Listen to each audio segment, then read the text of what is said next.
네, 오늘 하루 종일 코로나19 발생 이후 확진자 수가 최고치를 기록했다는 소식 들으셨을 겁니다. 정부는 거리두기를 최고 단계로 격상하겠다는 방안을 검토하겠다고 밝혔고요. 오늘 오후 중대본의 브리핑에선 델타 변이 바이러스가 우세종이 될 가능성을 배제할 수 없다는 얘기도 했습니다. 관련해서 이재갑 한림대 감염내과 교수 모셔서 얘기 들어보겠습니다. 확진자 수가 오늘 오후 6시 기준으로 1,039명, 최고치를 기록했습니다. 여론을 살펴보니까 격상도 격상이지만 이 격상을 수도권뿐만 아니라 전국적으로 확대해야 한다. 이런 얘기들이 나오고 있습니다. 어떻게 보세요? 일단은 수도권은 이제 격상을 빨리 해야 되는 상황들이 많고요. 그러니까 사실 이번 주에 일주일을 유예했었으면 되는 게 아니라 이미 이번 주에 이제 새로운 거리두기 단계 3단계 알파를 해놓고 그렇게 되면 새로운 단계에서의 예측이 가능해지니까 이번 주 안에 다음 주의 상황들에 대해서 4단계 기준에 충족하면 바로 4단계로 격상을 해야 되는 상황이 될 거고요. 다만 수도권이 4단계가 돼버리면 그건 다른 지자체하고의 그 격상 수준, 그러니까 그게 더 갭이 벌어지게 되니까 그런 상황들이 된다면 특히 수도권하고 교류가 많은 지역에 대해서는 선제적으로 2단계라든지 이런 식으로 격상을 해주는 것도 고민할 필요가 있다고 생각이 듭니다. 그러니까 지금 최고치를 기록하면서 공통적으로 언급되는 게 두 가지가 나오고 네. 있잖아요. 하나는 2030 젊은층을 중심으로 퍼지고 있다. 두 번째는 델타 변이 바이러스인데 그러니까 젊은 층들이 아무래도 활동성이 높다 보니까 거리두기를 강화해서 이걸 막자란 조치인 것 같아요. 근데 여름철 휴가도 다가오고 또 여름철 실내 에어컨은 스치기만 해도 감염되는 게 델타 변이 바이러스라고 알려지고 있는데 이렇게 되면 전국적으로 정말 더 가야 되는 거 아닙니까? 네, 그렇죠. 전국적인 상황들을 이제 해야 되는데 다만 이제 서울의 상황이 너무 안 좋고, 그러니까 수도권의 상황이 안 좋기 때문에 일단 수도권을 안정화시키는 게 전국 단위의 확산을 막을 수 있는 부분이라는 데에서는 모든 분이 일치된 의견을 가지고 있습니다. 근데 다만 이제 저희가 생각하는 건 이제 휴가철이어서 그러니까 수도권에서 감염된 사람이 지방으로 이제 흩어지게 되면 많은 사람들이 감염될 수 있기 때문에 특히 이제 수도권의 사람들이 많이 가는 지역에 대해서는 선제적으로 여러 가지 상황들을 만들어야 되는데 단계 격상도 한 방법일 수 있고 아니면 유흥업소나 이런 것들을 일시적으로 좀 문을 닫게 한다든지 또는 이제 그 서울에서 오는 사람들에 대해서는 임시선별지로소나 이런 것들을 만들어서 거기서 실제로 검사를 진행한다든지 이런 방법들도 고안해 볼 수 있는 아이디어라고 생각이 됩니다. 그러니까 지금 문제가 또 되고 있는 것이 델타 변이 바이러스의 위력이 더 강해지고 있다는 건데 자, 오늘 정부가 지금의 확산세를 막지 못한다면 확진자 수가 2,000명이 넘을 수 있다 경고를 했습니다.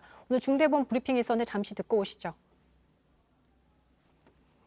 네, 정은경 총장이 언급을 했는데요. 잠시 듣고 오시죠. 네, 현재 델타 바이러스가 우리나라뿐만이 아니라 전 세계적으로 우세종으로 확대되고 있는 그런 상황입니다. 알파 변이보다는 전파력이 1.64배 높고 어느 정도 입원율이나 이런 위중증도 좀 높을 가능성을 제시를 하고 있습니다. 그러니까 지금 얘기를 들어보니까 백신을 상대적으로 맞지 못한 2030들이 어쨌든 많이 감염이 되고 있는 상황이고 이게 퍼질까 봐 우려가 되고 있는 거잖아요. 그럼 이걸 차단을 하려면 백신을 맞아야 하는데 백신 지금 수급 상황 어느 정도입니까? 일단 백신의 계획은 이미 잡혀 있죠. 그러니까 이미 50대에 대한 예방접종 시작점이 7월 26일이고요. 20에 30대, 40대가 접종하는 거는 8월 중순 이후거든요. 그러니까 저희가 전문가들 계속 얘기하는 게 뭐냐면, 그러니까 20에서 50대에 대한 예방접종의 시기가 거의 1차 접종이 끝나는 시기가 8월 말이고요. 2차까지 맞추면 9월이거든요. 근데 이번에 사회적 거리두기 개편안에서 주로 이제 오픈이 되거나 이제 모임이 가능해진 영역들은 20에서 50대가 주로 가는 데가 주로 열렸단 말이에요. 그러니까 그러면서 심리적으로 6월부터 이제 사회적 거리두기가 완화된다는 생각들을 주다 보니까 20에서 50대들은 이제 많이 좋아졌구나. 그냥 우리 지내면 되겠구나. 근데 다만 예방접종을 하나도 안 했는데. 이제 이런 상황이 되면서 이번에 이제 아주 많은 확진자가 나온 상황들이어서 일단은 지금 상황에서는 특별한 방법이 없습니다. 20, 30대들이 주로 이제 활동하고 움직일 수 있는 데들을 최소화시켜 놓고 또 20, 30대들이 자발적으로 사회적 거리두기에 동참할 수 있도록 계속해서 강한 메시지를 전달하는 거 외엔 특별한 방법이 없는 상황이 돼버린 거죠.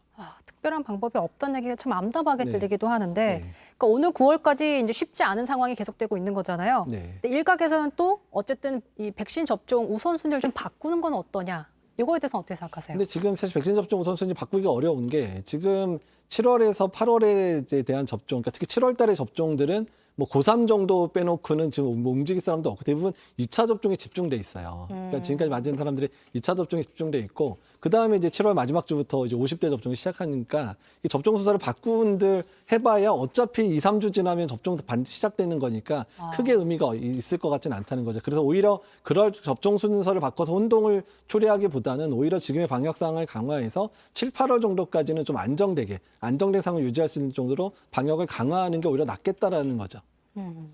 자, 한국은 지금 인구 대비 1차 접종 비율이 30%, 접종 완료 비율은 10%밖에 되지가 않고 있습니다. 자, 물론 지금 확산세가 최고치를 기록하고 있는 상황이긴 하지만 네. 일각에서는 코로나가 이게 심각한 단계를 벗어났다. 사실 치명률이란 것이 떨어졌기 때문에 네.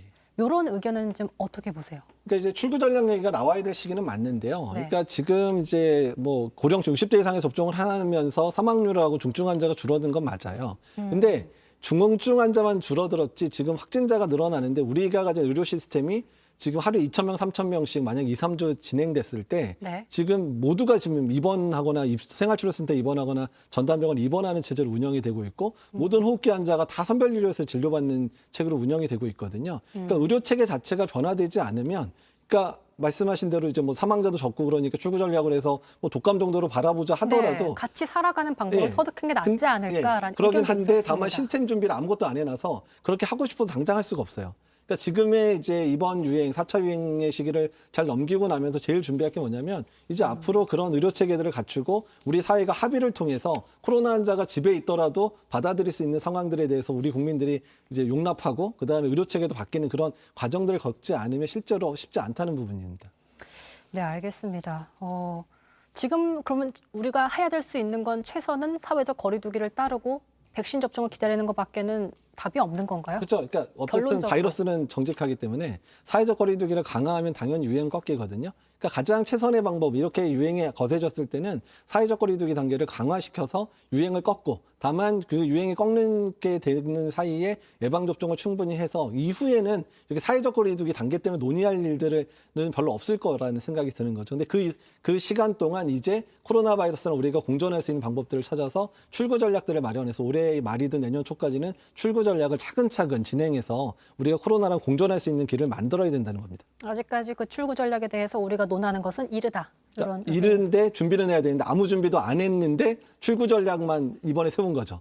이번 새로운 사회적 거리두기가 일종의 출구 전략의 시작이었거든요. 네. 근데 준비가 안 된 상태에서 시작하니까 반작용이 일어나서 확진자 확 늘어났잖아요. 그러니까 이런 상황 안 맞을 거면 준비된 출구 전략들, 사회적 거리두기 단계의 아주 기술적인 완화들을 차근차근 밟아가야 되고 그거에 위해서는 사회적 인프라, 의료계의 준비, 국민적인 어떻든 의견들이 수렴되는 과정들이 펼쳐지기 때문에 그런 출구 전략은 적어도 6개월에서 1년간에 아주 차근차근 진행이 돼야 된다는 얘기입니다.